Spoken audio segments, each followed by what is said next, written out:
C'est le dernier fort militaire en mer encore debout au nord de la France, entre Cherbourg et la Belgique, le petit Mont-Saint-Michel du Pas-de-Calais, comme l'appelle Jean-Yves Méraud, président des Amis du Fort d'Ambleteuse.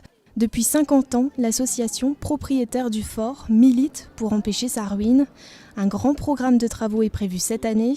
Le premier chantier, la cuvette qui s'est formée au pied du fort. Les assises vont être confortées sur les 70 mètres de longueur du rempart. Le rempart est affouillé par la mer pour une raison on peut appeler ça un vice de construction de Vauban, qui a construit le rempart sur l'argile.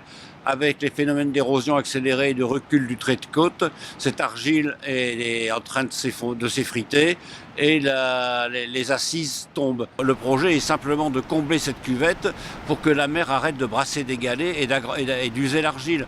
Autre problème à régler, la terrasse supérieure qui fuit à l'intérieur des maçonneries depuis de nombreuses années. Ces fuites coulent à l'intérieur de la grande casemate annulaire, parce qu'à l'intérieur du fort, vous avez une casemate arrondie qui retombe autour d'un pilier central. Cette casemate est pleine de stalactites et de stalagmites, c'est un effet très joli qui amuse le touriste, mais ça veut dire que la chaux des joints se dissout et que si on ne fait rien, tout va s'effondrer. En plus de ces deux chantiers, l'association va refaire le pignon de l'écurie et le mur qui donne sur la baie de la Slack. En 10 ans, les Amis du Fort d'Ambleteuse auront dépensé en tout 400 000 € en travaux pour sauver ce monument phare de la Côte d'Opale. Des travaux d'envergure soutenus à 50% par l'État. Une souscription publique est lancée depuis l'été dernier sur le site de la Fondation du patrimoine pour que le fort reste encore et toujours debout.